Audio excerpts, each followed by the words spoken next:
Buenas tardes.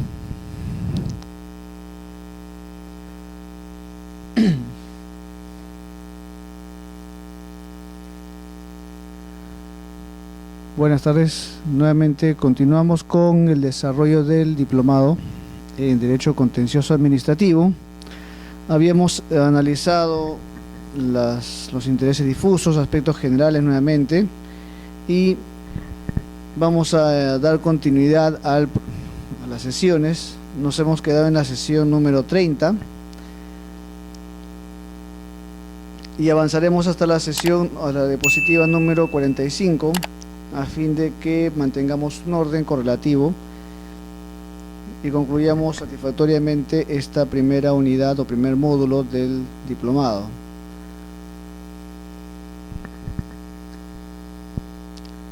Habíamos visto la sesión pasada y nos quedamos en el desarrollo de la legitimidad para obrar en tutela de intereses difusos. El interés difuso, como señalamos,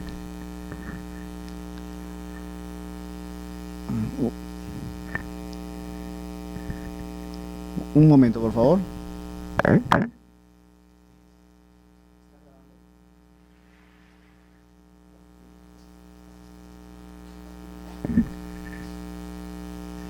Ah, ya, perfecto. No, yo...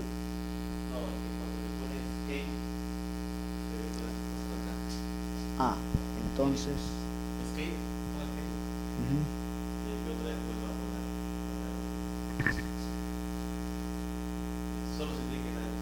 Ah, ya, solo. Ya. Es que lo que pasa es que otras veces veía en la pantalla. No, se veía que me estaba grabando, entonces por eso que me guiaba. Como ahora lo vi así, entonces... Ah, ya, correcto. Disculpa, no soy muy bueno en las tecnologías. Reiniciamos nuevamente, ¿no? Ya. Muy buenas tardes, continuamos con el desarrollo del diplomado.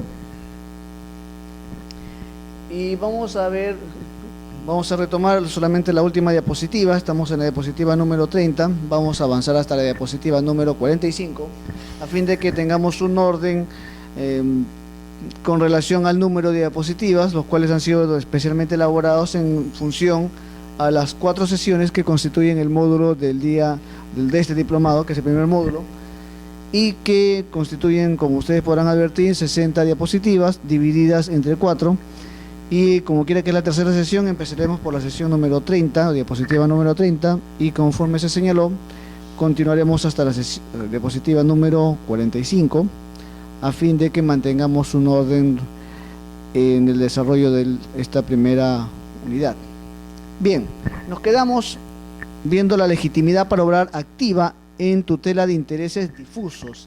Señalamos que los intereses difusos son aquellos intereses que no pertenecen o no tienen una titularidad específica, o sea, no están en función de una determinada persona, ya sea natural o jurídica, sino que más bien los intereses difusos están en función a los intereses que la colectividad tengan respecto de un determinado bien jurídico que, conforme su nombre indica, es de interés difuso, o sea, interés colectivo. No hay específicamente un interés particular, privado, que pueda incoar o pueda ejercer el derecho de acción o tutela jurídica respecto a este bien. Por eso es que se denomina, y la doctrina procesal lo ha denominado como intereses difusos, en la medida que se le da la titularidad o el derecho de acción, a las personas o instituciones, a fin de que éstas ejerzan la defensa de un bien jurídico que pertenece a la colectividad, que está en el universo de la colectividad. En el caso del derecho o el procedimiento contencioso administrativo, la legitimidad para obrar activa, es decir, los que tienen la condición de demandantes, ejercen el derecho de acción y por lo tanto piden tutela jurídica de estos bienes intereses difusos.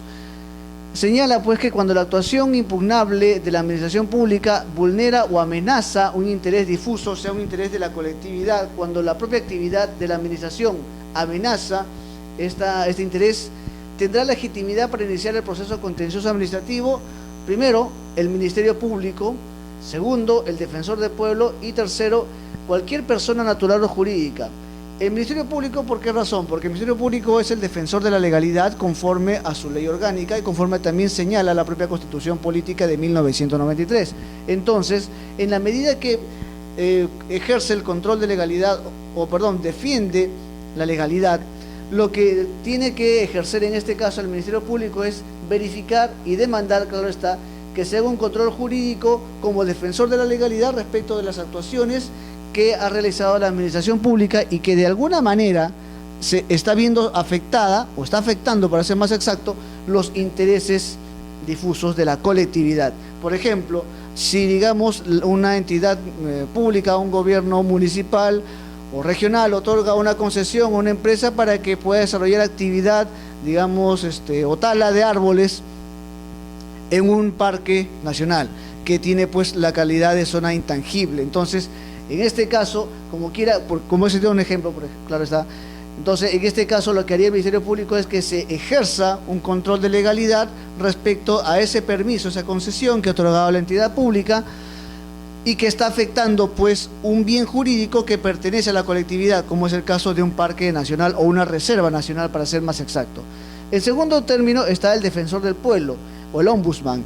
¿Qué implica la Defensoría del Pueblo? La Defensoría del Pueblo es una institución de personería jurídica, de derecho público, que tiene por finalidad defender a los ciudadanos frente a la acción de la administración pública.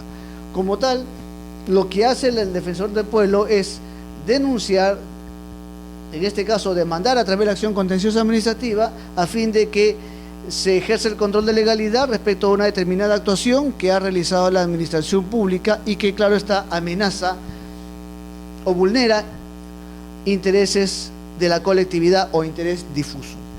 Y en tercer orden, cualquier persona natural o jurídica, es decir, frente a la inacción que pueda advertirse tanto del Ministerio Público como de la Defensoría del Pueblo, cualquier persona natural o jurídica puede también ejercer el derecho de acción y por lo tanto demandar en la vía contenciosa administrativa a fin de que se ejerza el control de legalidad respecto de las actuaciones de la administración pública. Entonces tenemos al Ministerio Público, el Defensor del Pueblo y cualquier persona natural o jurídica a fin de que pueda defender los intereses difusos que están viéndose afectados por alguna acción por parte de la administración pública.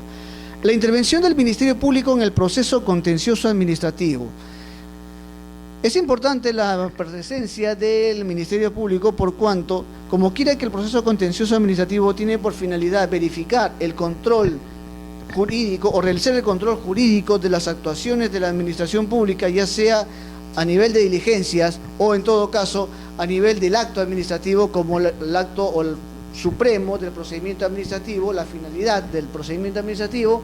Entonces, el Ministerio Público tiene una participación muy importante en el proceso contencioso, porque como ya sabemos, la función del Ministerio Público no es otra que defender la legalidad, es el defensor de la legalidad, conforme a su ley orgánica y conforme también lo establece la propia Constitución Política del Estado.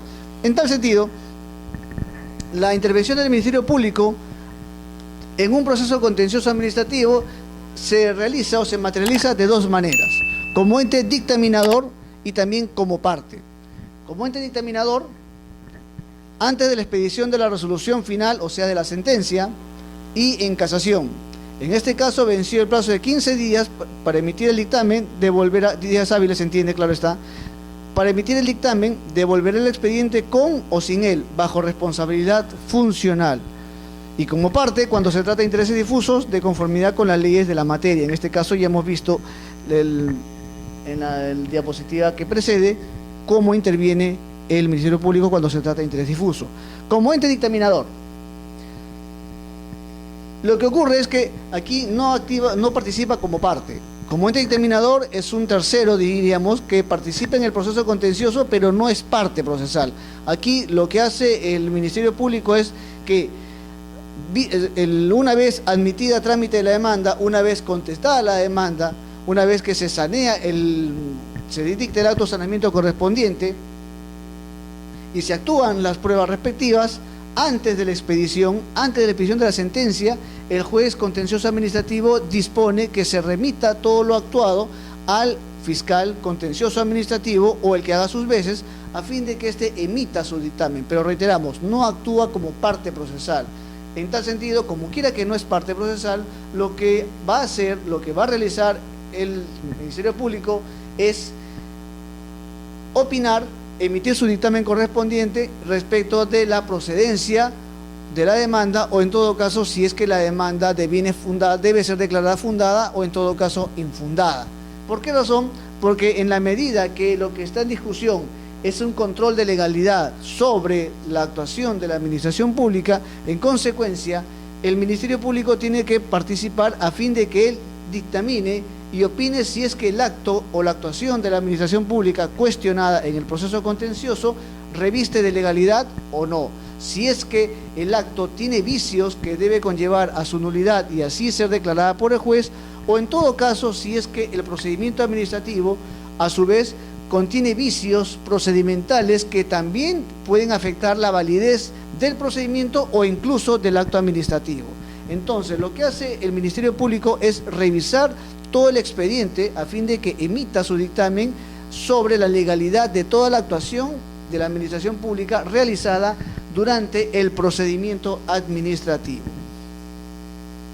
Segundo, actúa como parte. Aquí ya no es un ente dictaminador, aquí ya participa como parte procesal y por lo tanto se encuentra investido de todas las facultades, prerrogativas, como también facilidades y todo lo concerniente a la parte procesal. Por lo tanto, actúa y puede realizar todos los actos procesales, participa en el proceso como cualquier parte procesal y claro está en igualdad de condiciones, porque no obstante es el Ministerio Público, cuando participa como parte, actúa como cualquier parte del proceso y claro está, el juez también tiene que garantizar que no va a dejarse influenciar ni presionar por el señor fiscal, sino que actúa el fiscal en igualdad de condiciones como cualquier parte procesal. Cuando el Ministerio Público interviene como dictaminador, el órgano judicial le notifica obligatoriamente con la resolución que pone fin a la instancia o con la que resuelve la casación, según sea el caso. Esto cuando participa como órgano dictaminador. Aquí hay dos razones que tenemos que tomar en cuenta. En primer lugar, en la medida que el órgano o el Ministerio Público participa como dictaminador, no como parte procesal, entonces se justifica que el juez, el órgano jurisdiccional, le notifique la resolución que pone fin a la instancia o con la que se resuelve la casación, dependiendo el caso. ¿Por qué razón? Porque en la medida que ha emitido un dictamen respecto de la legalidad de una actuación de la administración pública, es lógico y además jurídico que el señor fiscal tome conocimiento de lo resuelto por el juzgado en la medida que él ha participado en el proceso contencioso administrativo. Como dictaminador, claro está, pero participó. Y como quiere que ha participado, también le asiste la obligación al juzgado que ponga en conocimiento del órgano fiscal, del representante del Ministerio Público, a fin de que éste conozca cuál ha sido los alcances de su opinión respecto al juzgado y verifique si es que ha sido, estimado o no el criterio que él ha dictaminado en su informe respectivo elevado al juzgado. El otro punto de vista es que cuando participa como parte no es necesario, obviamente, que se le notifique la sentencia ni tampoco la resolución que resuelve la casación, por cuanto, como parte procesal, le va a ser notificada todas las resoluciones que emite el juzgado durante el desarrollo del proceso contencioso administrativo. Ello se debe a que, como quiera que actúa como parte, y por lo tanto ejerce todos los derechos de una parte procesal, es lógico como también jurídico que el juzgado le notifique todas las resoluciones que se dicte en el desarrollo del proceso, ya sea decreto, ya sea auto, ya sea sentencia, todo ello va a ser notificado al Ministerio Público a fin de que éste lo archive en su expediente correspondiente o su falso expediente, como se dice en términos legales. Entonces, la participación del Ministerio Público en un proceso contencioso es muy importante en la medida que el proceso contencioso tiene por finalidad verificar el control de legalidad de la actuación de la administración pública, y en tal sentido el Ministerio Público participa de dos maneras: como dictaminador, como parte, y cuando es parte procesal, cuando es órgano dictaminador, el juzgado se compromete y asume la obligación de notificar la sentencia como también la resolución que resuelve el recurso de casación, dependiendo el caso. representación y defensa de las entidades administrativas. Conforme señalamos en sesión pasada, cuando se notifica la demanda,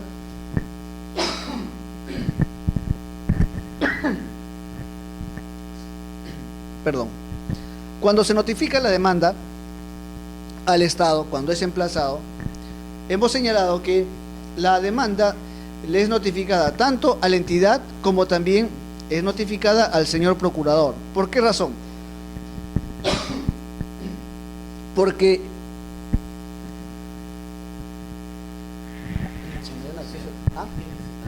un poquito de agua. Sí, perdón.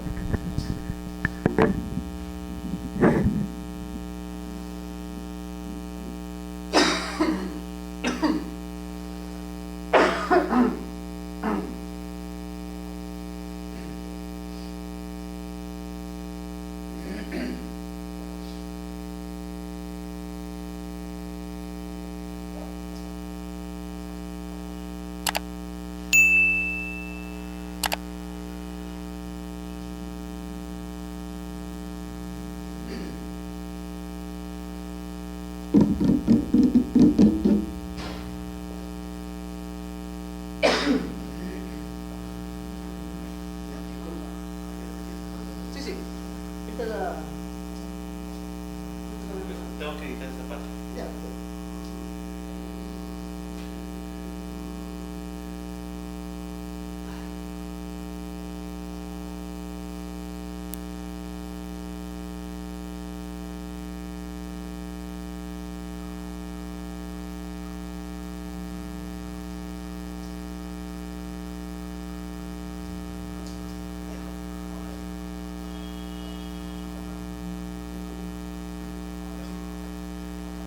Retomamos.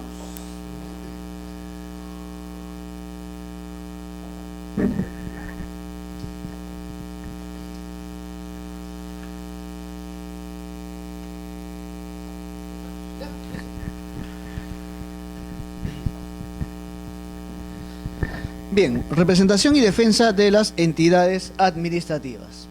Señalábamos en sesión pasada que cuando se notifica la demanda al Estado, esta tiene que ser notificada tanto a la entidad como también al señor representante del Estado, en este caso a la Procuraduría Pública. ¿Por qué razón?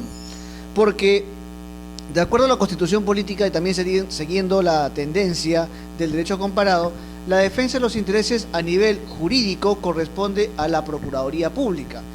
Ahora, el tratamiento de la Procuraduría Pública en el Perú se ha remitido a que el señor procurador constituye solamente un funcionario, un abogado de parte del Estado, a diferencia de otras legislaciones, como es el caso de México, por ejemplo, que la Procuraduría General de la República tiene a su cargo el manejo del Ministerio Público, dirige el Ministerio Público. En cambio, en el caso peruano, la Procuraduría se remite a la participación del Estado a través de abogados del Estado. Por lo tanto, el Procurador Público es un profesional de derecho, abogado, que se encarga de la defensa jurídica de los intereses del Estado. Y cuando hablamos de defensa jurídica de los intereses del Estado, significa que el Procurador Público, conforme al artículo 47 de la Constitución, ejerce la representación de los intereses del Estado, la defensa de los intereses del Estado, para ser más exacto, como señala la Constitución. ¿Esto qué significa?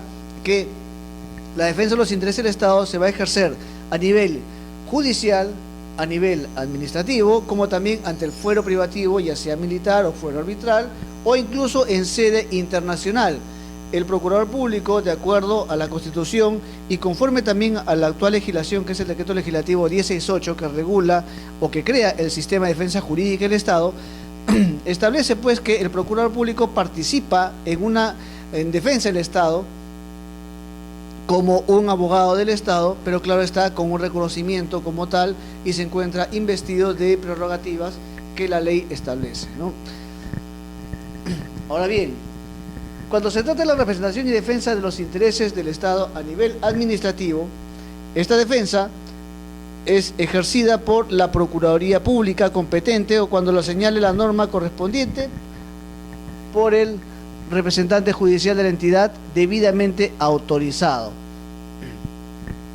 Es decir, siempre la defensa de los intereses del Estado va a recaer en el Procurador Público o en todo caso cuando la norma así lo permita, en el representante judicial de la entidad, pero que se encuentre debidamente autorizado, que se encuentre investido las potestades jurídicas como para poder defender al Estado ante el Poder Judicial, ante el proceso contencioso administrativo o en todo caso a nivel administrativo.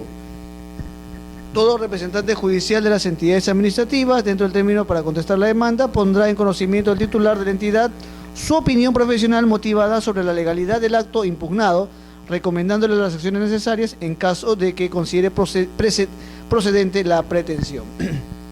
Aquí este aspecto es bastante importante. ¿Por qué razón? Porque la ley obliga al procurador público que una vez que emita la contestación de la demanda, una vez que conteste la demanda o dentro del término para contestar la demanda, debe a su vez poner en conocimiento del titular de la entidad su opinión jurídica, su opinión profesional sobre la legalidad del acto impugnado y le va a recomendar al titular de la entidad las acciones necesarias en caso que considere procedente la pretensión. Esta situación es peculiar, pero también es discutible. Es discutible por una razón, porque en la medida que el procurador defiende los intereses del Estado, él, en base a la autonomía, en base a autonomía profesional que tiene como abogado del Estado, y que a su vez esa autonomía está siendo garantizada por la Constitución Política, como también por la propia ley del sistema de defensa jurídica del Estado y la normativa que se ha dictado de manera conexa.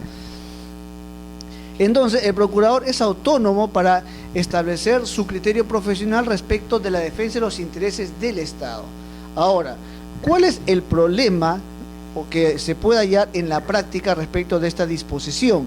Es que, en buena cuenta, al obligarle al procurador a que emita una opinión legal sobre el acto impugnado y además que recomiende las acciones necesarias en caso considere procedente la pretensión, o sea, procedente la demanda contra el Estado, lo que esto puede conllevar es que una vez que se emite el informe, la parte demandante solicite y exija en todo caso que a través del juzgado el procurador tenga que poner en conocimiento o en todo caso se presente la opinión del procurador, se emplace a la entidad para que se presente la opinión del procurador respecto a la procedencia de la demanda. ¿Cuál es el problema que se advierte? Que en buena cuenta esto contraviene la estrategia de defensa del procurador porque lo está limitando en la medida que si el procurador, si su criterio profesional, él estima que la demanda, digamos, es procedente, entonces esto va a limitar también la estrategia de defensa del Estado por cuanto el juzgado puede incluso disponer la conclusión del proceso una vez que se tome en conocimiento y dicte inmediatamente la sentencia. Y claro está, si es que el juzgado dicta la sentencia, el procurador prácticamente ya no va a poder interponer el recurso de apelación por cuando prácticamente después su opinión ya habrá sido puesta de manifiesto o la conformidad previa a la sentencia, y lo cual ya no tendría argumentos para poder formular la apelación.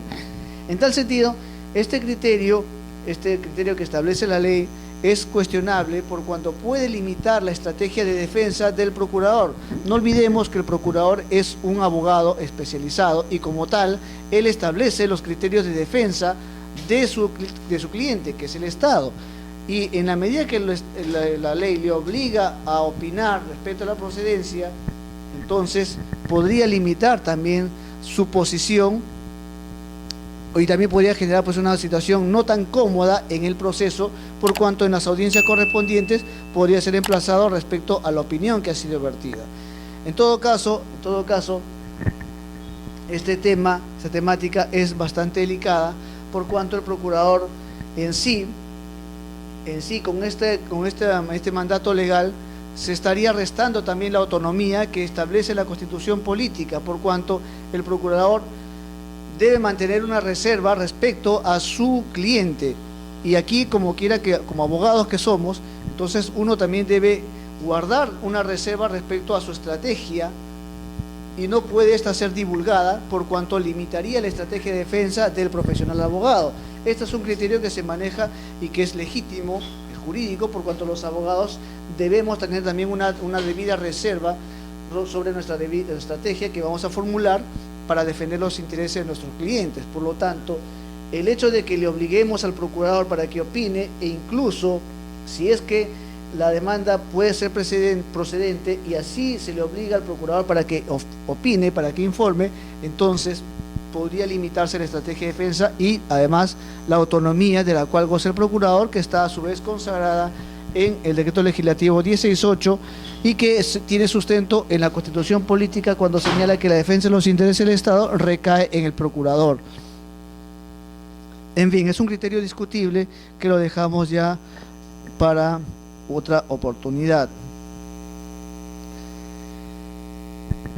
El sistema de defensa jurídica del Estado se encuentra previsto en la Constitución Política de 1993 en el artículo 47, cuando señala que la defensa de los intereses del Estado recae en el Procurador Público. Por lo tanto, la Constitución Política destaca que en la medida que recae la defensa en el Procurador, la defensa de los intereses del Estado,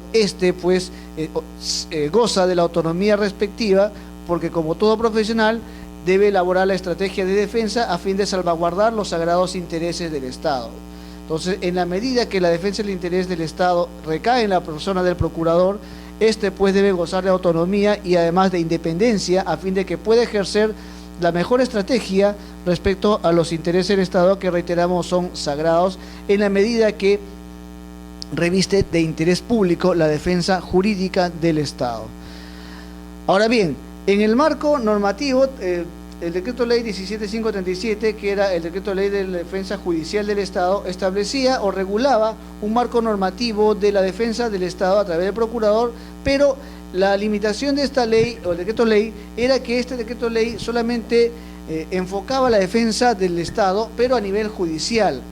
En tal sentido, el decreto legislativo 168 no enfoca solamente la defensa de los intereses del Estado a nivel judicial, sino que además establece que la defensa del Estado, como quiera que forma parte del sistema de defensa jurídica del Estado, entonces la defensa no va a ser a nivel solamente judicial, sino que también se permite que el procurador público ejerza la defensa de los intereses del Estado, sino también a nivel administrativo, cuando el Estado participe en un procedimiento administrativo o incluso cuando es objeto de un procedimiento sancionador a través o ante otra entidad pública. Claro está que participa como cualquier sujeto administrativo, con total igualdad de condiciones, o incluso también, como hemos señalado previamente, participa ante el fuero internacional a través de su designación como procurador del Estado, o también ante el fuero privativo o fuero arbitral. Por lo tanto, de acuerdo al decreto legislativo 168,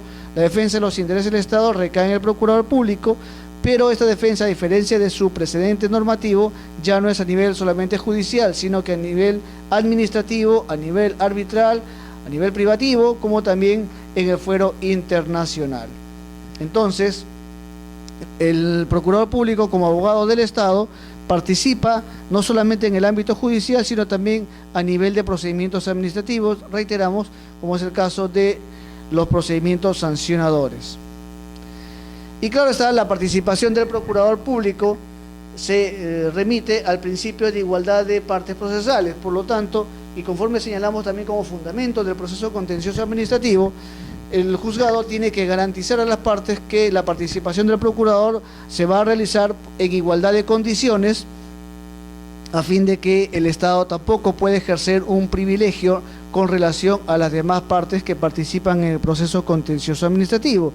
Ya hemos reiterado la importancia que tiene el principio de igualdad de partes, en la medida que garantiza a las partes que el Estado no va a ejercer ese poder que tiene como Estado, ese poder que tuvo como entidad pública, como autoridad que instruía, resolvía y como también ejecutaba un acto administrativo, sino que a nivel del proceso judicial, a nivel del proceso contencioso administrativo, el juez debe garantizar esta igualdad de partes, igualdad de condiciones, tanto del procurador público como representante del Estado, como también de las partes que intervienen en el proceso contencioso.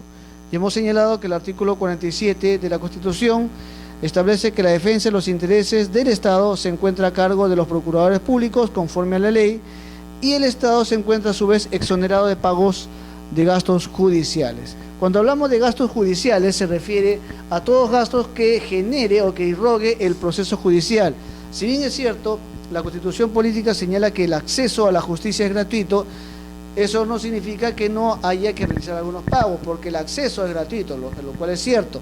Lo que sí se paga es por las actividades que desarrolla el juzgado respecto a los fundamentos o a las diligencias que se lleve a cabo en el proceso. Por ejemplo, cuando se presenta una demanda, se presenta la tasa, digamos, de ofrecimiento de pruebas porque hay una diligencia probatoria, hay actividades probatorias y esto va a conllevar a un servicio que va a ser ejercido por el Estado.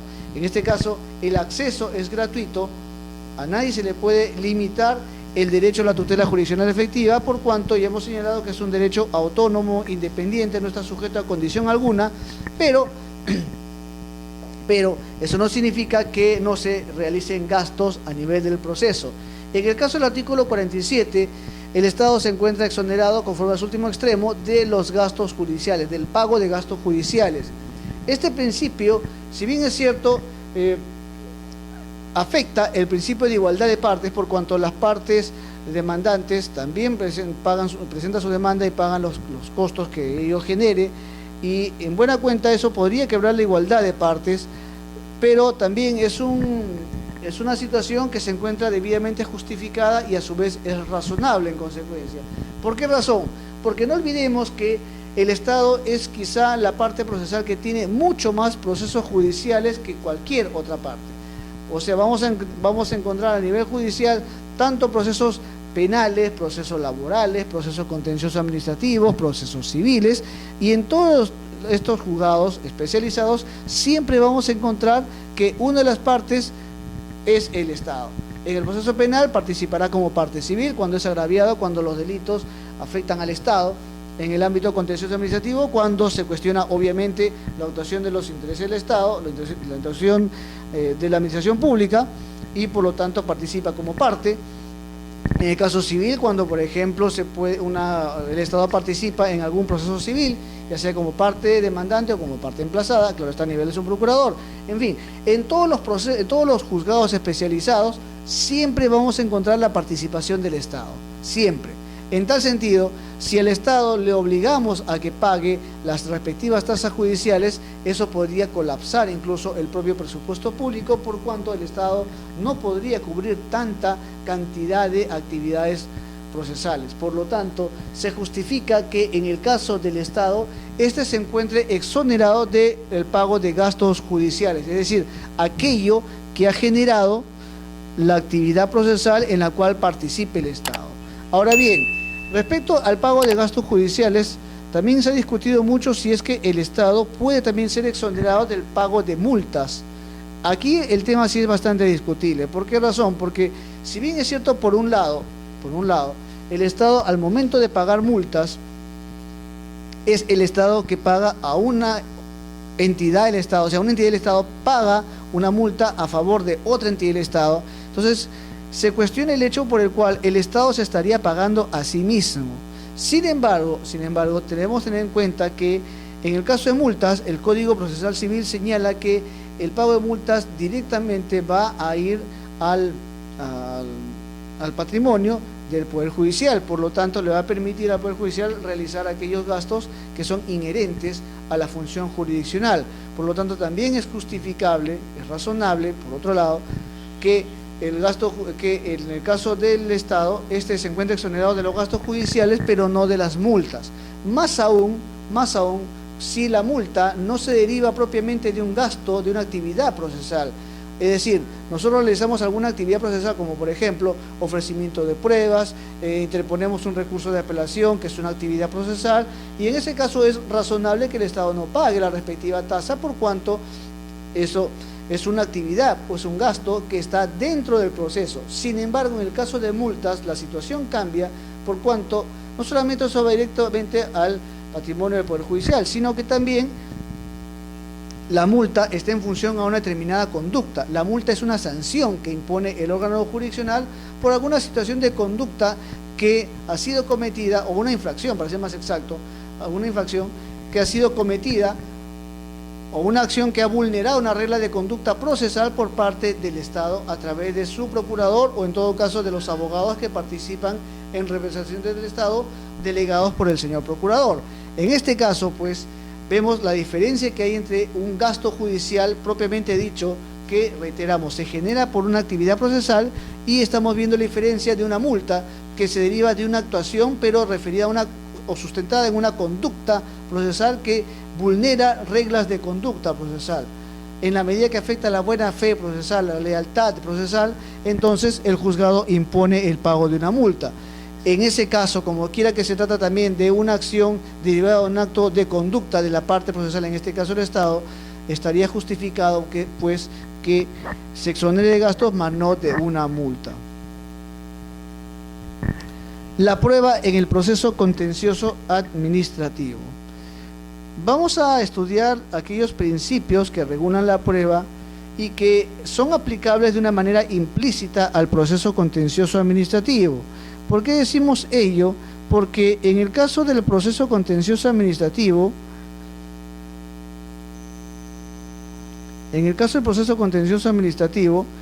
la actividad probatoria se restringe a la actuación recogida en el procedimiento administrativo, salvo que se produzcan hechos nuevos o se trate de hechos que hayan sido conocidos con posterioridad al inicio del proceso. Pero, no obstante ello, consideramos importante que de manera general podamos estudiar aquellos principios que regulan la prueba a fin de entender la importancia de la prueba como tal y aplicarla al proceso contencioso, de manera tal que los principios que vamos a desarrollar y que están, digamos, previstos en la teoría general de la prueba o en la actividad probatoria, para ser más exacto, entonces esto nos va a poder permitir entender la naturaleza de la prueba en el proceso contencioso administrativo. ¿Qué es la prueba? La prueba es la actividad procesal realizada con el auxilio de los medios previstos o autorizados por la ley y encaminada a crear la convicción judicial acerca de la existencia o inexistencia de hechos afirmados por las partes en sus alegaciones, es decir, a través de todo el proceso. Lino Palacio nos enseña esta definición que es muy acertada respecto a la finalidad de la prueba o qué es una prueba. Es una actividad procesal. Es una actividad procesal, ¿por qué razón? Porque es una actividad que se realiza dentro del proceso, con las garantías durante el proceso judicial, y que ésta permite pues a las partes presentar las pruebas que consideren pertinentes a fin de crear convicción al juez, o en todo caso producir las pruebas. Producir pruebas no en la medida que éstas se encuentran de manera inmediata, no cuentan con esas pruebas, sino que estas tienen que ser desarrolladas por el juez y creadas en consecuencia por el juez, que se llama justamente la producción de la prueba. O sea, se ofrecen las pruebas que contemos en el acto del momento de presentar la demanda, o en todo caso se nos garantiza que podamos nosotros producir pruebas. Esto es, en el desarrollo del proceso, el juzgado, a través de las diversas diligencias que se lleve a cabo, producirá las pruebas que han sido invocadas por la parte procesal correspondiente. Entonces, es una actividad procesal, ya sabemos, porque se realiza en y durante el proceso, y que está realizada con el auxilio de medios previstos y autorizados por la ley. O sea, medios previstos y autorizados por la ley. ¿Y cuáles son esos medios? Por ejemplo, digamos, una declaración, presentación de documentos, confrontación de testigos, en fin, diversos medios que de alguna manera su desarrollo genere fuente de prueba y por lo tanto nos permita crear convicción al juez sobre los hechos que están siendo objeto de demandas, los hechos que sustentan la demanda. Entonces, en la medida que es una actividad procesal basada en medios previstos y autorizados por la ley, estos tienen por finalidad a crear convicción judicial. En la medida que se produzca actividad probatoria, entonces esta actividad probatoria le va a permitir al juez, ¿qué cosa? Tener convicción judicial respecto de los hechos afirmados por las partes. Entonces, la prueba pues va a permitir al órgano judicial tener certeza sobre los hechos que afirman las partes. El Código Procesal Civil señala también que la prueba o la finalidad de la prueba no es otra que producir convicción en el juez respecto de los hechos invocados por las partes. Y de allí justamente el principio de la carga de la prueba, que conforme señala Davis Echandía, va a permitir y le va a orientar al juez cómo debe resolver cuando no encuentre en el proceso las pruebas que le den certeza sobre los hechos que deben fundamentar la decisión.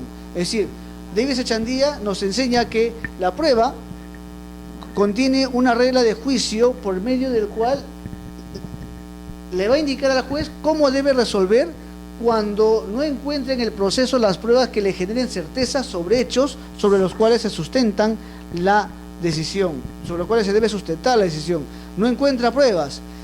Entonces, frente a esa situación, indirectamente, Davis Echandía nos enseña que esto genera un deber, una responsabilidad en las partes. ¿Cuál es? Que a la parte que le interesa la prueba de tales hechos, para evitarse las consecuencias desfavorables, tiene que acreditar los hechos. Entonces, la carga de la prueba conlleva, pues, en consecuencia, a que quien invoque un hecho tiene que a su vez acreditar. Entonces, la prueba, conforme estamos viendo, es una actividad, reiteramos, procesal, que a través de los diversos medios que se lleva a cabo, o a través de los cuales se invoca la prueba, entonces va a permitir al juez crear certeza, tener certeza sobre los hechos que están objeto de discusión en el proceso judicial y que han sido invocados por las partes en sus respectivas alegaciones o en todo caso al momento de formularse la demanda. Sabemos bien que la prueba, conforme a las reglas procesales, son aquellas que se presentan en los actos postulatorios, esto es, al momento de presentarse la demanda o en todo caso al momento de contestarse la demanda. Sin embargo, en el caso del proceso contencioso administrativo, conforme ya veremos a continuación, la prueba está remitida a la actuación que se lleva a cabo en la administración pública durante el procedimiento administrativo.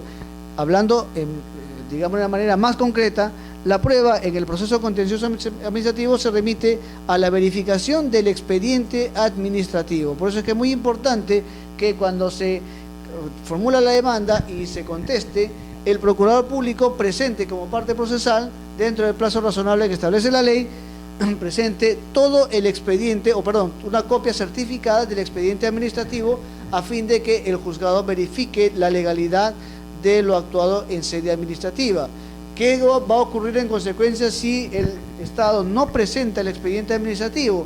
Ahí sí va a tener serios problemas por cuanto el acto en cuestión estaría siendo corroborado por la inacción de la administración pública al no haber hecho un expediente, en la medida que va a justificar o va, digamos, a generar convicción en el juzgador respecto a la arbitrariedad de la administración pública, por cuanto habrá realizado algo, habrá ejecutado algo sin la existencia de un procedimiento administrativo que debía constar en el respectivo expediente. Bien, ya sabemos que lo que es la prueba en consecuencia, y vamos a verificar aquellos principios que nos remite la teoría general del proceso y que regula la prueba, pero que también es aplicable de manera implícita al proceso contencioso administrativo. Primero, necesidad de la prueba y de la prohibición de aplicar el conocimiento privado del juez sobre los hechos. La necesidad de la prueba significa la necesidad que la sentencia se haya acreditada con pruebas suministradas por cualquiera de las partes o por el órgano jurisdiccional. Es decir, las pruebas son necesarias en la medida que así va a permitir al juzgador emitir la sentencia respectiva. Cuenta con las pruebas suficientes, se genera certeza en el juzgador respecto a los hechos invocados por las partes y, en tal sentido, el juez va a poder dictar la sentencia respectiva por cuanto cuenta con los medios probatorios que sustentan la decisión. Ahora, este principio también impide que el juez pueda suplir por el conocimiento personal privado que tenga sobre ellos. Aquí el juez lo que permite y lo que garantiza este principio es que el juez no pueda aplicar su criterio particular, su criterio personal, por cuanto cuando participa como un tercero, como el órgano judicial, el juez va a tener que apartarse de aquellos actos o situaciones privadas que de alguna manera le limiten objetividad. Va a tener que apartar toda actuación o conocimiento privado sobre los hechos que son objeto de discusión a nivel del proceso judicial. Por eso es que es muy importante que el juzgado, antes de emitir sentencia, verifique que no tiene ninguna incompatibilidad personal, particular, profesional o laboral con alguna de las partes, porque eso puede limitar la objetividad y puede de alguna manera generar que el juez realice o aplique algún criterio particular que, conforme a este principio, se encuentra prohibido en el ámbito probatorio. Eficacia jurídica y legal también de la prueba. La prueba debe tener la eficacia jurídica suficiente para suministrar al juez la convicción o certeza sobre los hechos que sirvan de presupuesto a las normas aplicables al proceso. Es decir, en la medida que la prueba genera convicción, en la medida que la prueba tiene por finalidad generar convicción, por lo tanto, esta debe tener la eficacia jurídica suficiente. Es decir, si va a generar convicción porque esa es la finalidad de la prueba, por lo tanto, la prueba como tal, el instrumento o el medio probatorio debe producir esa eficacia jurídica. El medio probatorio, por lo tanto, debe surtir esos efectos en el juez, que le produzca la certeza. Por ejemplo, si nosotros ofrecemos como medio probatorio una declaración testimonial en un proceso judicial X, entonces, ¿cuál va a ser el efecto? El medio probatorio es la declaración judicial, la declaración testimonial, pero el efecto ¿cuál va a ser? Va a ser la declaración, va a ser lo que se formule como declaración, lo cual va a generar certeza en el juez. Los hechos que va a señalar la declaración testimonial o el testigo, entonces corroborado, sumado a los medios probatorios, documentales o fácticos que obran en el expediente, entonces va a generar certeza. Por lo tanto, en la medida que la declaración testimonial ofrecida como medio probatorio, eso se corrobore con los hechos que obran en el expediente, entonces habrá producido eficacia jurídica. Ese es justamente a aquellos que se refiere este principio. Unidad de la prueba.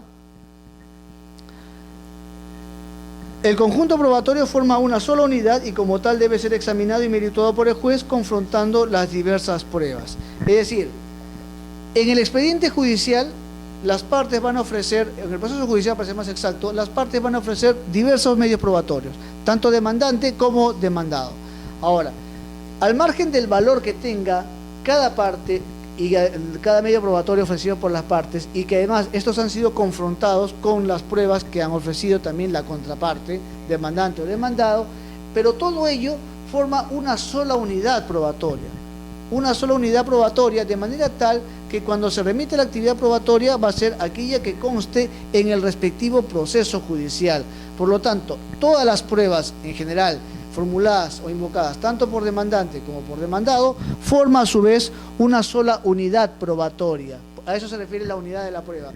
La prueba en sí es única, es una sola prueba, que ha sido confrontada, es cierto, a través de los diversos medios probatorios. Una vez que el medio probatorio ha sido asumido, ha sido verificado por el juez y que tal ya generó certeza, entonces se constituye en una sola unidad de prueba, en la medida que le servirá como unidad de prueba a generar certeza en el juez respecto a los hechos objeto de cuestionamiento.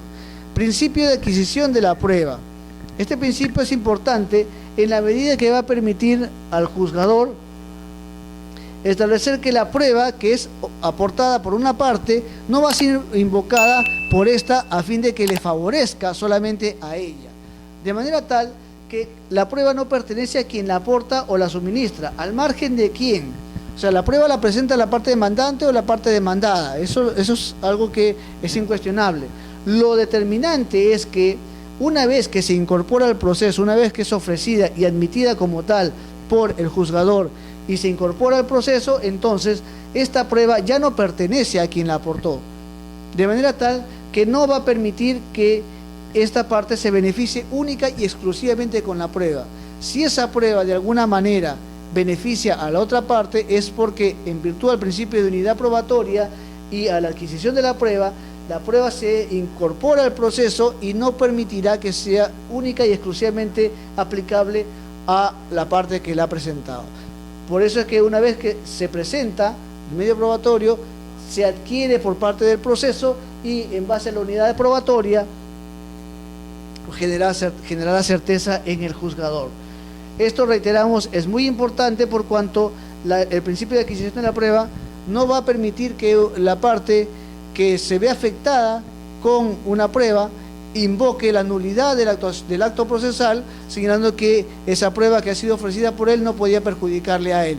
Eso se va a descartar en la medida que, por efecto de la adquisición de la prueba, una vez que las partes ofrecen un medio probatorio, esto se incorpora al proceso y como quiera que forma de la unidad probatoria, ya no va a ser invocada única y exclusivamente por la parte que la presentó. En el caso del proceso contencioso administrativo, el principio de adquisición de la prueba también se advierte en la medida que una vez que la parte emplazada, el Estado, presenta copias certificadas o fedateadas del expediente administrativo, entonces se incorpora al proceso. Y en la medida que se haya incorporado al proceso, va a impedir que el Estado pueda invocar y exigir al juzgado que el expediente administrativo presentado solamente le favorezca o sea actuado para favorecer los intereses del Estado. Eso va a impedir, porque la adquisición de la prueba, repetimos, impide que se pretenda que solo beneficie a quien la aporte al proceso. En caso del Estado, él va a presentar una copia fedateada del expediente administrativo y por efecto de este principio de adquisición de la prueba, se va a impedir pues que el Estado se intente aprovechar de que o se quiera beneficiar respecto a esta prueba a fin de que solo le beneficie a él exclusivamente. Interés público de la función de la prueba. La prueba tiene por finalidad producir certeza en la mente del juez. En tal sentido, lo que se busca es que el juez decida la litis conforme a justicia. De allí justamente el interés público de la función que desempeña en el proceso judicial. En la medida que la prueba tiene por finalidad producir certeza en el juez sobre los hechos objeto de cuestionamiento, entonces, en la medida que se busca que se haga justicia, no olvidemos que el proceso tiene por finalidad lograr la paz social en justicia. En tal sentido, la prueba reviste de interés público por cuanto a través de la prueba se generará certeza en el juez y éste va a dictar sentencia resolviendo el conflicto de intereses y por lo tanto lograr la paz social en justicia conforme a la finalidad de todo proceso judicial. Por lo tanto, de allí se advierte el interés público de la función que desempeña la prueba en un proceso judicial, reviste de interés público. Y este también es un aspecto que debemos resaltar por cuanto el valor justicia es el que debe inspirar a todo órgano judicial. No debe remitirse solamente a verificar la legalidad o que el acto o la actuación administrativa cumpla con los requisitos formales que establece la ley. No es así solamente, porque en la medida que la prueba reviste de interés público, porque a través de la prueba se va a dictar sentencia y va a resolver el proceso y lograr la paz social en justicia o a través de la justicia, entonces el juez no solamente debe remitirse o limitarse a verificar que el acto o la actuación de la administración pública, el acto administrativo o la actuación material que consta en el expediente administrativo, solamente se verifique que cumpla con los cánones previstos en la ley respecto a la formalidad. No solamente ello, porque no olvidemos que un proceso judicial será importante y la sentencia será justa en la medida que no solamente observe las normas previstas por la ley o la normativa correspondiente, ya sea reglamentos, en fin, que establezca a nivel administrativo, sino que también se respete los derechos fundamentales del ciudadano y por lo tanto, a fin de que se logre justicia, a fin de que se logre la paz social en justicia, que es la finalidad del proceso, entonces pues es muy importante resaltar el interés público que tiene la actividad probatoria. Más aún, esto significa que en la medida que revista de interés público, a la ciudadanía le interesa sobremanera que la prueba, a su vez, permita generar certeza en el juzgador y dicte la sentencia correspondiente arreglada de derecho y que además respete las garantías previstas en la Constitución y los derechos fundamentales que esta Carta Fundamental prevé para los administrados que ahora se convierten en demandantes. Lealtad y probidad o veracidad de la prueba. Esto tiene que ver mucho con el principio de la buena fe procesal, que es una regla de conducta, pero no solamente es una regla de conducta, sino que su incumplimiento puede conllevar también a la imposición de una multa, lo que justamente discutimos hace unos momentos respecto a la imposición de la multa y si ésta debe estar exonerada o comprendida en la exoneración de los gastos judiciales, que ya hemos señalado que a criterio nuestro no debería estar exonerado del pago de multas, por cuanto esto se deriva de una regla de conducta que ha sido quebrantada, en este caso por el Estado, a través de la Procuraduría Pública, ya sea porque de alguna manera dilató el expediente sobremanera o porque realizó algunas actuaciones procesales que de alguna manera, a criterio del juez, quiebran, vulneran la buena fe procesal. Entonces, este principio de la buena fe procesal también se advierte en el momento de activar la prueba o realizar la actividad probatoria. Y este principio de lealtad y probidad o veracidad de la prueba significa que la prueba no debe utilizarse para deformar la realidad o en todo caso para ocultarla. El juez no puede ser inducido a engaño en consecuencia, y este principio guarda relación con el principio de la conducta procesal de las partes. Por lo tanto, la prueba, conforme hemos señalado, su finalidad no es otra que crear convicción en la mente del juez sobre los hechos que son objeto de proceso judicial. En tal sentido, la prueba no puede utilizarse para deformar la realidad y a través de esta deformación de la realidad, o en todo caso ocultarla, producir en el juez una especie de duda o peor aún, engañarlo. En la medida que las pruebas se hayan presentado de una manera o con esa finalidad, conllevará pues al quebrantamiento de este principio de la lealtad y probidad o veracidad de la prueba, y esto, como quiera que quebranta la buena fe procesal, va a conllevar pues a que el juez imponga la medida disciplinaria correctiva en la parte del Estado y le imponga también la multa correspondiente. Por ejemplo, presentar un expediente que no corresponde, presentar contratos, digamos, o documentos que de alguna manera no estén alterados. Entonces, eso puede ser objeto de sanción, al margen también de que si la gravedad de los hechos se advierte, esto puede conllevar también a responsabilidad de tipo penal o también incluso funcional. No olvidemos que el procurador público es un funcionario público del Estado y como tal, en la medida que éste ejerce la representación de los intereses jurídicos de la entidad que patrocina, también se encuentra sujeto a regla de conducta, como es el caso que nos convoca. Pero si es que esta lealtad y probidad ha sido quebrantada y los hechos revisten de gravedad, podría generar, por ejemplo, el caso de responsabilidades penales. Por ejemplo, si es que se presenta pruebas que de alguna manera son pruebas, digamos, documentos falsos, copias de documentos falsos o expedientes que no corresponden o que han sido pues con la finalidad de engañar al juez.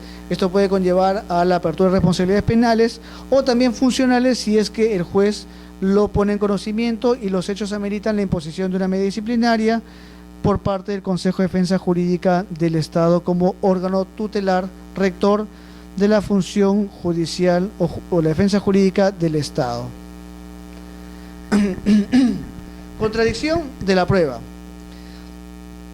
La contradicción de la prueba se remite al principio también de contradicción o la facultad de contradicción. No olvidemos que frente al derecho de acción existe también el derecho de contradicción y que ya hemos visto que la contradicción tiene las mismas características que el derecho de acción, salvo en lo que respecta a la autonomía. La contradicción se ejerce una vez que se ejerza contra la parte el derecho de acción. En tal medida, en tal sentido, en la medida que exista una acción dirigida contra una persona X y ésta se incorpora al proceso o es incorporada al proceso a través del proceso judicial, a través del auto admisorio, entonces ésta tiene el derecho de contradecir los fundamentos que están formulados contra él. En la medida que éste se oponga, entonces, y contradiga los hechos formulados contra ella, es legítimo también que exista la contradicción de la prueba, es decir, que la parte contra quien se opone una prueba permita y se le permita gozar de la facultad y oportunidad para conocerla en su momento y también discutirla, incluyendo el derecho de contraprobar. ¿Qué significa ello? Veamos por partes. Va a tener la oportunidad para conocer las pruebas que se presentan contra él. Es decir, en la medida que el juez admite la demanda, va a disponer en el auto admisorio correspondiente que se corra traslado de la demanda.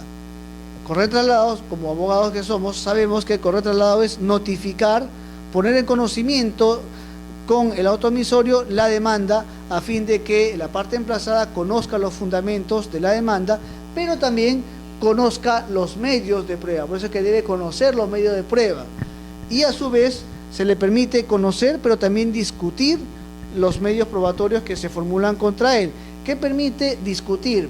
Le permite la facultad procesal para que éste pueda formular oposición o en todo caso formular las tachas correspondientes contra los medios probatorios que se formulan contra él. Entonces, se le va a permitir conocer a través del auto emisorio de la demanda y también discutir los medios probatorios a través de los mecanismos de defensa, ya sea la tacha o en todo caso la oposición de los medios probatorios, incluyendo también el derecho de contraprobar, es decir, cuando se contraprueba, conforme nos enseña la doctrina procesal, lo que va a permitir es que la parte procesal emplazada, a su vez presente los medios probatorios que tengan por finalidad oponerse y a su vez rebatir los medios probatorios que han sido formulados contra él. Para ser más exacto, se formula una demanda contra la persona A, formula demanda contra B y a su vez A presenta diversos medios probatorios, digamos A1, A2, A3. Todos estos medios probatorios a su vez son puestos en conocimiento de la parte B, quien va a tener la posibilidad de discutir los medios probatorios, es decir, ya sea formular una tacha o oposición, a fin de que pueda restarle finalidad probatoria. Y al momento de declararse fundada la tacha, entonces estos medios probatorios no podrán ser admitidos ni tampoco valorados al momento de dictarse la sentencia. Por lo tanto, la finalidad es de neutralizar los efectos probatorios de las pruebas formuladas contra él. Pero también se le permite la posibilidad, aunque hablamos de tacha o en todo caso oposiciones, y se le va a permitir la posibilidad de contraprobar, es decir, formular a su vez los medios probatorios que va a permitir cuestionar y restar eficacia a estos medios probatorios formulados por la parte A. ¿A fin de qué? A fin de generar certeza en el juzgador sobre los hechos que en este caso está formulando la parte B. Ahora, ¿qué pasa también? ¿Qué pasa si es que al momento de contestar la demanda, digamos que no ha formulado tacha ni oposición, pero también presenta medios probatorios? También el principio de contradicción de la prueba va a permitir que la parte A formule a su vez B1, B2, B3. Va a permitir que la parte demandante pueda discutir, o sea, pueda tachar o en todo caso oponerse a los medios probatorios formulados por la parte B. Entonces, el principio de contradicción es un principio que puede ser invocado y aplicado por cualquiera de las partes que participan en el proceso y que forma parte precisamente o es inherente al derecho de contradicción procesal. Igualdad de oportunidad para la prueba, es decir, que las partes gozan de igualdad de oportunidades para ofrecer los medios probatorios que estimen convenientes a su derecho. ¿Esto qué va a conllevar?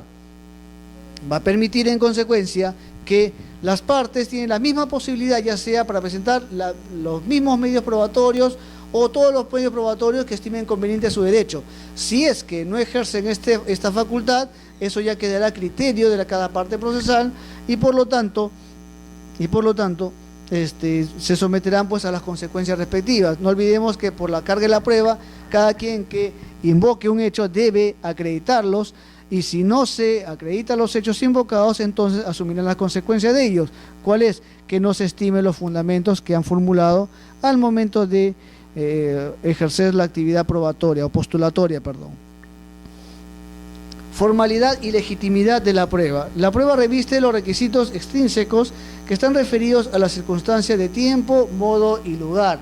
Por lo tanto, estos intrínsecos, referidos a la ausencia de vicios como dolo, error, violencia, inmoralidad en el medio mismo, por ejemplo, reconstrucción de una violación de la libertad sexual, y por lo tanto, los medios probatorios deben revestir de formalidades que a su vez deben estar previstas y se encuentran previstas en la normatividad procesal. Preclusión de la prueba. Conforme ya hemos visto, en el caso de los principios que regulan el proceso judicial, hay un principio que es el principio de preclusión. ¿Qué significa ello? Que una vez concluida una etapa procesal, no es posible regresar a esta etapa procesal.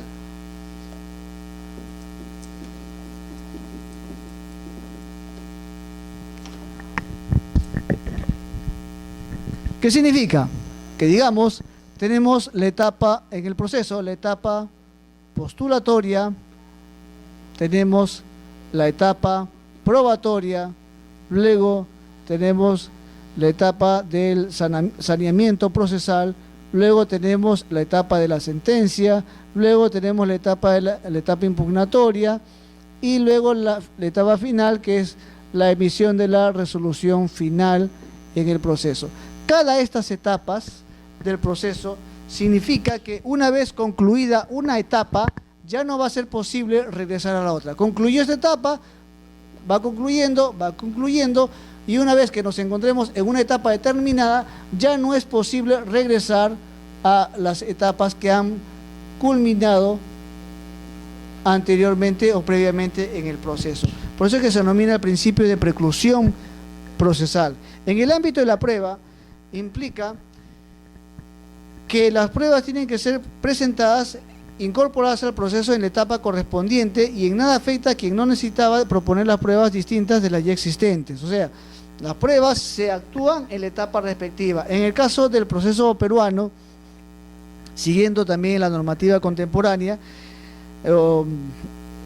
comparada en el derecho comparado, la prueba también se actúa y se regula por el principio de preclusión. En el caso nuestro, la prueba se ofrece en los actos postulatorios del proceso, es decir, al momento de presentar la demanda o al momento de contestarse la demanda. Claro está que en el caso del proceso contencioso administrativo, ya sabemos, o lo vamos a ver a continuación también, es que la etapa o la prueba se remite a las actuaciones que se han desarrollado en el procedimiento administrativo sin perjuicio del conocimiento de los hechos nuevos que se generen con posterioridad al procedimiento administrativo.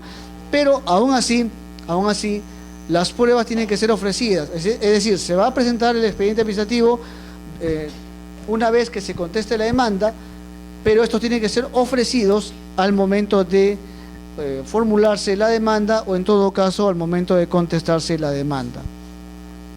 Pero sin perjuicio de ello, sin perjuicio de que no se haya ofrecido, la ley obliga al Estado a que presente una copia fedateada de los actuados administrativos, es decir, de todo el expediente administrativo. En mediación y dirección del juez en la producción de la prueba. Es decir, en la medida que el juez dirige el proceso, es el director del proceso, se encuentra a cargo de la dirección del proceso, por lo tanto, el juez va a actuar de una manera inmediata con las pruebas.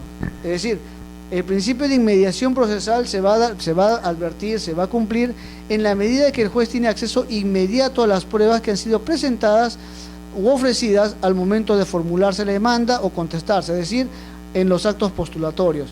Permite, por lo tanto, la inmediación que el juez, al tener a la mano, al tener los medios probatorios de una manera inmediata, muy cercana a él, le va a permitir tener una mejor apreciación de la prueba, analizar la prueba, darle el valor correspondiente y, claro está, eso conllevará a que le genere certeza. Por lo tanto, la inmediación, el juez, en la medida que se encuentre de una manera cercana, inmediata a la prueba, le va a permitir, pues, generar una convicción respecto de los hechos que han sido invocados por las partes al momento de formularse la demanda. Esto, a su vez, va a permitir, pues, que el juez dirija la prueba. O sea, actúa inmediatamente la prueba, pero también dirige la actividad probatoria. Esto se verifica en las audiencias respectivas cuando el juez, al momento de admitir una prueba, exige a las partes que expongan, sobre todo en aquellos procesos que tienen el principio de oralidad, o se someten o están regulados por el principio de oralidad, va a exigir que las partes sustenten, fundamenten el por qué ofrecen un medio probatorio, cuál es la finalidad, cuál es la importancia que reviste ese medio probatorio en el proceso y por qué debe ser incorporada al proceso judicial. Entonces, el juez dirige la actividad probatoria en la audiencia correspondiente y en la medida que él dirige la actividad probatoria, dispone la incorporación de determinado medio probatorio ofrecido por las partes al proceso judicial. En tal sentido, este principio de inmediación y dirección de la prueba o producción de la prueba permite al juez, conforme se está señalando, una mejor apreciación de los hechos de la prueba, particularmente cuando se trata de testimonios, reconocimientos judiciales, indicios interrogatorios a las partes y a los peritos. En la medida que él tiene inmediación respecto a los testigos, respecto a los reconocimientos judiciales, los indicios, a los interrogatorios de las partes, él dirige, por lo tanto, él está en contacto directo y él dirige en consecuencia esta actividad probatoria. Entonces, pues, ello le va a permitir al juez tener un mayor conocimiento, una mayor complejidad de los temas tratados y a su vez le va a permitir tener convicción sobre los hechos objetos de cuestionamiento. Imparcialidad del juez en la dirección y apreciación de la prueba. ¿Qué implica ello, señores? Implica que el juez, al momento de analizar los medios probatorios, al momento de analizar de una manera objetiva, una vez que ha actuado, pues, los principios de inmediación, de dirección de la prueba, entonces se exige a su vez que el juez actúe de una manera imparcial, es decir, que sea objetivo y que no se deje llevar o presionar por lo que diga una determinada parte, sino que actúe de una manera imparcial y le dé la misma oportunidad que tienen las partes en el momento de ofrecer las pruebas, como también al momento de apreciar el valor de cada medio probatorio. La originalidad de la prueba es otra regla, es otro principio que en este caso permite que se pueda establecer que la prueba se refiera directamente al hecho que debe probar. O sea, la originalidad implica que la prueba que ha sido ofrecida tenga por finalidad directa acreditar el hecho que ha sido invocado por cada parte procesal. En el caso contencioso administrativo, ¿cuál va a ser cómo se va a materializar este principio de originalidad de la prueba? En la medida que se ofrezca el expediente administrativo, lo actuado en sede administrativa, entonces la parte que le invoque va a señalar que el expediente acreditará el hecho que ha sido objeto de demanda. Los fundamentos de la demanda van a ser, a su vez, corroborados con el expediente administrativo. Naturalidad y espontaneidad y, a su vez, licitud de la prueba y respeto a la persona humana. La naturalidad y espontaneidad y licitud también de la prueba implica y se opone a todo procedimiento ilícito para la obtención de la prueba y lleva a la conclusión de que toda prueba que lo infrinja debe ser considerada ilícita y en consecuencia sin valor jurídico alguno. En la actualidad se viene discutiendo respecto al valor de la prueba ilícita y esto ha dado lugar a muchos procesos de garantía constitucional con el objeto de que se impida que aquellas pruebas que han sido obtenidas de manera ilícita puedan ser actuados en un proceso judicial. Como regla general, sabemos bien que la prueba ilícita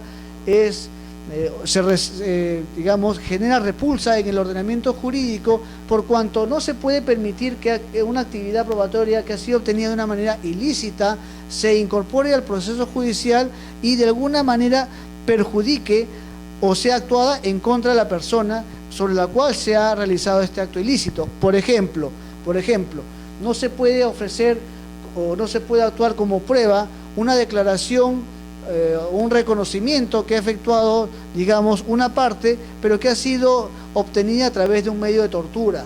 Es una prueba ilícita en la medida, pues, que se ha vulnerado la libertad y se ha generado un delito por cuanto a través de las lesiones, a través de la tortura que está impedida por los ordenamientos jurídicos, no solamente nacional, sino también a nivel internacional, que impide y condena la tortura. Entonces no sería correcto que una declaración obtenida en base a la tortura sea incorporada al proceso judicial. Sin embargo, toda regla tiene excepción. En el caso peruano, el Tribunal Constitucional, como también la jurisprudencia y los plenos jurisdiccionales respectivos, sobre todo en el pleno penal, han establecido que en algunos casos es posible actuar pruebas ilícitas, pero cuando estas pruebas ilícitas atiendan o revistan de interés público para el esclarecimiento de un delito. Los plenos jurisdiccionales, en este caso penales, han establecido en los supuestos sobre los cuales sí se puede actuar una prueba ilícita. Por ejemplo, digamos, y eso fue muy discutido cuando en el caso peruano, cuando unos videos en los cuales se probaba justamente actividades ilícitas por un asesor presidencial, se cuestionaba la incorporación de estos videos por cuanto habían sido obtenidos de una manera ilícita. Es cierto, se obtuvieron una vez que se ingresaron al domicilio del procesado, del asesor presidencial, y consideraba pues que esa forma de obtención de esa prueba generaba pues una ilicitud de la prueba en la medida que había sido obtenida a través de un mecanismo ilícito, lo cual es cierto, fue una actividad ilícita, no se va a negar. Sin embargo, en este caso, el órgano jurisdiccional respectivo señaló pues que si bien es cierto la prueba había sido obtenida de una manera ilícita, también es cierto que esa prueba ilícita ayudaba o coadyuvaba al esclarecimiento de un delito, y por lo tanto aportaba un medio probatorio respecto a un hecho delictivo que estaba siendo imputado, en este caso a un ex asesor presidencial.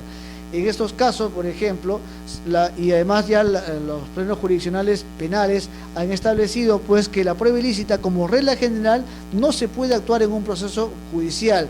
Sin embargo, existen supuestos en los cuales sí es posible actuar la prueba ilícita en la medida que permita el esclarecimiento de un delito.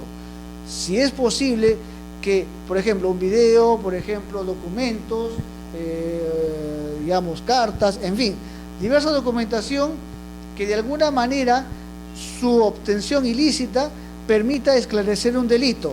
En estos casos, la jurisprudencia, como también ya los plenos jurisdiccionales penales, han establecido pues que es posible que la prueba ilícita sea actuada en un proceso penal o en un proceso judicial. Claro está, partimos de la regla general que la prueba ilícita no puede ser actuada en un proceso judicial, salvo cuando permita esclarecer un hecho ilícito a su vez o en un hecho delictivo, ¿no? Obtención coactiva de los medios materiales de prueba. Este es un principio que no va en contra de la ilicitud de la prueba, sino más bien coadyuva al esclarecimiento de los hechos. Es decir, permite al juez el allanamiento de inmuebles, el acceso a los archivos públicos y privados e imponer ciertas coacciones a los litigantes y testigos a fin de que comparezcan a absolver interrogatorios, presenten objetos escritos o libros cuya exhibición ha sido ordenada. ¿Qué pasa en la práctica? Muchas veces las partes procesales tratan de limitar, digamos, neutralizar la función jurisdiccional, y a fin de que el juez precisamente pueda lograr la finalidad del proceso, es que se permite al juez de que realice cierta actividad coactiva. Claro está, esta función coactiva se ejerce dentro de los parámetros, dentro de las garantías propias del debido proceso, y por lo tanto va a permitir al juez el allanamiento de inmuebles, por ejemplo, que como regla general no es permitido. Sin embargo, es excepcionalmente permitido al juez cuando esto permita pues esclarecer los hechos, el acceso a archivos públicos o privados. Claro está, también pues esta actuación será llevada a cabo por el juez o el funcionario judicial que designe, y se sentará el acta correspondiente a fin de garantizar a las partes sus derechos como tales, ¿no? También va en la medida que es una finalidad coactiva o la obtención coactiva de los medios probatorios, las partes que impidan esta función del órgano judicial también van a ser objeto de sanción por parte de a través de las multas correspondientes. Por lo tanto, las partes que se encuentren obligadas a presentar la información que requiere el juez, como también absolver interrogatorios, presentar los diversos documentos que requiere el juzgado, ya sea escritos, libros, y que, reiteramos, ha sido ordenada la exhibición en el juzgado, en tanto no haya sido objeto de oposición o declarada fundada la oposición, estas se encontrarán obligadas a cumplir el mandato judicial.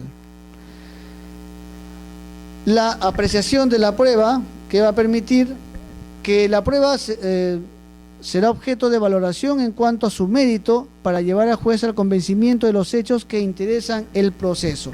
Eso que permite que La prueba, como quiera, que tiene un valor originario, es decir, va a permitir esclarecer los hechos respecto a cada aspecto invocado por las partes, entonces será debidamente valorado. La prueba tiene que ser original, ya hemos señalado, o sea, lo que yo formulo, lo que yo invoco en mis fundamentos de la demanda, a su vez tienen que ser corroborados o a través de los medios probatorios que se invoca o se ofrece en todo caso al momento de postularse la demanda. Entonces, la apreciación de la prueba va a permitir que el juez valore ese medio probatorio que ha sido invocado por las partes y le dé el mérito correspondiente a fin de que éste genere convicción en el juzgador respecto a los hechos objeto de la demanda.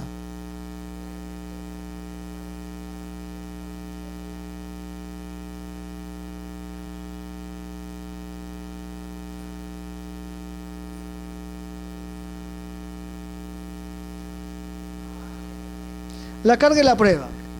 Ya sabemos cuál es la finalidad de la prueba. Entonces, la carga de la prueba es una noción procesal, como señala Davis Echandía, que contiene como regla de juicio, una regla de juicio por la cual le indica al juez cómo va a resolver cuando no se encuentre en el proceso las pruebas que le deben dar certeza sobre los hechos que deben fundamentar la decisión, deben sustentar la decisión. Entonces, indirectamente establece a cuál de las partes le interesa la prueba de tales hechos para evitarse las consecuencias desfavorables. La carga de la prueba no se podría calificar como un deber o una obligación, sino que, conforme a lo que nos enseña Davis Echandía, la carga de la prueba en sí consiste en un peso que debe asumir, una responsabilidad que debe asumir cada parte procesal. Y este peso, esta responsabilidad que asume las partes procesales, exige a su vez que estos, una vez que fundamenten un hecho, tengan a su vez la responsabilidad de probar los hechos. Conforme reza el proverbio jurídico, conforme reza, cada parte que invoca un hecho debe probarlo. La carga procesal significa que lo que invocan las partes a su vez tienen que ser corroborados, probados por ellos. Entonces, en la medida que la carga de la prueba es un principio, una noción que le indica al juez cómo va a resolver cuando no cuente con los medios probatorios suficientes que le debe generar convicción, entonces indirectamente conlleva el deber, la responsabilidad que cada parte debe acreditar los hechos que están siendo invocadas por él en el acto postulatorio. ¿Esto qué significa? Que en la medida que no es una obligación, no es un deber la carga de la prueba, sino genera una responsabilidad, en consecuencia, ¿qué va a ocurrir si es que las partes que alegan un hecho no lo acreditan suficientemente y no generan convicción al juez? El juez no le va a imponer una sanción porque no se ha acreditado un hecho, simplemente va a declarar infundada la demanda. Es decir, yo demandante formulo una demanda contencioso administrativo y solicito al juez como pretensión que se declare nulo un acto administrativo. En este caso, yo como demandante tengo que ofrecer los medios probatorios suficientes que le genere certeza al juez sobre mi pretensión, es decir, la nulidad del acto administrativo. Además del medio probatorio legal que establece o que radica en el procedimiento administrativo, yo, parte procesal, demandante, debo fundamentar, debo presentar todos los medios probatorios que sean necesarios a fin de acreditar los hechos expuestos en mi demanda y por lo tanto generar convicción al juez y a su vez para que éste declare fundada mi demanda. En consecuencia, la carga de la prueba, o por efecto de la carga de la prueba, si yo no presento los medios probatorios suficientes, el juez no va a tener certeza. ¿Y qué va a conllevar ello? Va a conllevar que mi demanda sea declarada infundada, o en todo caso improcedente. La diferencia de la improcedencia o el carácter infundado de la demanda es que en el caso de la improcedencia se habrá formulado una pretensión que contraviene el ordenamiento jurídico, que de alguna manera se formula algo que no está previsto en el sistema jurídico, en el ordenamiento jurídico, en la normativa correspondiente y por lo tanto conlleva un imposible jurídico. Por eso es que la demanda es declarada improcedente. ¿Cuál es la diferencia entonces en que la demanda sea declarada infundada? En que los hechos invocados sí están sustentados, sí cuentan y están previstos en el ordenamiento jurídico respectivo, pero no ha sido suficientemente acreditado. Por lo tanto, en virtud de la carga de la prueba, si yo formulo una demanda y peticiono que se declare nulo un acto administrativo, lo que debo hacer como parte procesal es acreditar, generar certeza en consecuencia al juzgador respecto a que mi demanda debe ser declarada fundada. Si yo no presento los medios probatorios y no logro generar convicción, no habré acreditado en consecuencia y el juez declarará pues la demanda infundada. No improcedente, sino infundada porque no he cumplido con acreditarle o en todo caso generar convicción respecto de los hechos invocados en la demanda. Pertinencia, admisibilidad y atendibilidad de la prueba. La pertinencia, o en todo caso la relevancia de la prueba, es la adecuación entre los datos que ésta tiende a proporcionar y los hechos sobre los cuales versa el objeto probatorio. Es decir, una adecuación de los datos y los hechos, una relación entre la realidad y los datos que yo formulo sobre esa realidad. Y por lo tanto, en la medida que yo acredite esa relación, ese nexo causal entre el dato, entre el medio probatorio y la realidad, los hechos sobre los cuales versa, entonces esa prueba será pues o tendrá el carácter de idónea en la medida que estuvo dirigido a probar un hecho y efectivamente lo logró. Efectivamente esa prueba o ese medio probatorio se ha adecuado a los hechos, ha corroborado o ha sido corroborada por los hechos y por lo tanto es idónea y reviste en consecuencia de relevancia jurídica y a su vez será incorporada en la sentencia al momento que el juez haga la valoración respectiva en su fundamentación, en los fundamentos de la sentencia. Será impertinente o irrelevante la prueba que solicita o se propone para llevar al juez al convencimiento sobre hechos que no están relacionados con la cuestión a dirimir en el proceso y que en consecuencia carecen de influencia en la decisión. Es decir, impertinente en la medida que la prueba o el medio probatorio no guarda relación con los hechos objeto de cuestionamiento. Ahora, ¿quién es el facultado para declarar la impertinencia o irrelevancia de un medio probatorio? Es el juez. La parte no puede formular la impertinencia, no puede declarar la impertinencia, por cuanto esa es una facultad única y exclusiva del juez en la medida que éste dirige el proceso. Por lo tanto, la parte jamás podrá declarar la impertinencia. A lo mucho que puede hacer es invocar al juez que declare la impertinencia, pero es invocar al juez y tendrá que sustentar debidamente por qué se invoca la impertinencia de un medio probatorio. Pero reiteramos, esta es una facultad única y exclusiva del órgano judicial. No puede ser invocada ni declarada, menos aún por las partes. Admisibilidad de la prueba se relaciona con la legalidad de la prueba y por lo tanto la posibilidad de la prueba, la posibilidad jurídica de la prueba, es decir, que tenga la posibilidad de generar certeza en el juzgador y por lo tanto está en función al medio propuesto para producirla o con el tiempo o la forma de su ofrecimiento o incorporación. Es decir, la prueba se va a admitir en la medida que este medio probatorio esté con relación al tiempo o la forma de su ofrecimiento para su incorporación. Para ser más exacto, la prueba se va a admitir una vez que sea formulado en los actos postulatorios y así lo va a declarar el juzgado. Atendibilidad de la prueba alude a la eficacia de la prueba para producir, en un caso concreto, el convencimiento en el órgano judicial sobre la existencia o inexistencia de los hechos invocados por las partes. Presupone la previa valoración de la prueba obrante en autos, y puede extraerse, por ende, del contenido de la sentencia. O sea, en la medida que la prueba genere convicción en el juzgador, entonces va a ser pues considerada como un medio de prueba eficaz y atendible en consecuencia a fin de que sea incorporado en el proceso judicial. Bien, señores, en consecuencia, eso sería pues lo que nosotros desarrollaremos en esta sesión. Hemos visto que en el proceso judicial, en el proceso contencioso administrativo, si bien es cierto, estos medios probatorios son regulados por la doctrina procesal civil, estos medios probatorios de alguna manera nos importa mucho, por cuanto nos va a permitir darle la valoración respectiva al medio probatorio que se actúa en el proceso contencioso. ¿Cuál es? Que se remite principalmente a las actuaciones, o se restringe incluso, conforme señala la ley, a las actuaciones recogidas en el procedimiento administrativo.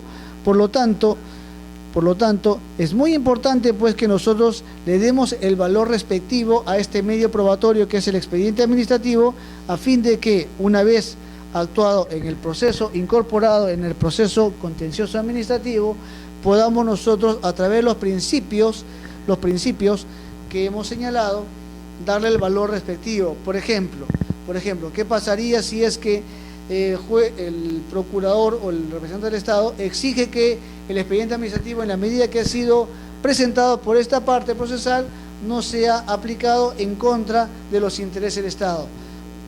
Eso tendrá que ser rebatido en la medida que, por el principio de adquisición de la prueba, no se puede invocar por la parte que ha sido presentada. Entonces, la parte que presentó un medio probatorio, como en el caso del expediente administrativo, no podrá invocar y exigir que este medio probatorio no sea actuado en contra de sus intereses. ¿Por qué razón?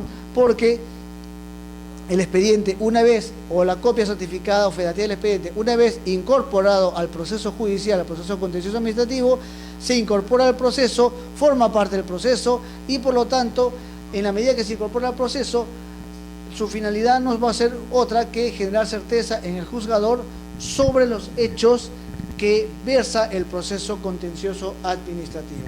En tal sentido, consideramos pertinente que se haya estudiado los diversos principios que regulan la actividad probatoria a nivel del proceso en general, a fin de que estos los conozcamos y podamos advertir la finalidad de cada principio y aplicarlos a su vez al proceso contencioso administrativo, una vez que se incorpore la copia fedateada del expediente administrativo, y que va a ser justamente el objeto de revisión del órgano jurisdiccional a fin de ejercer ese control jurídico de la legalidad de la actuación administrativa que prevé pues la ley, como finalidad, la ley del proceso contencioso administrativo. De mi parte, señores, muy buenas noches, muchas gracias por la atención prestada, y será pues hasta la cuarta sesión, en la cual concluiremos este primer módulo del diplomado en Derecho Contencioso Administrativo. Nuevamente, señores, muchas gracias por su atención prestada, y será hasta la próxima sesión. Hasta luego, señores, que tengan muy buenas noches.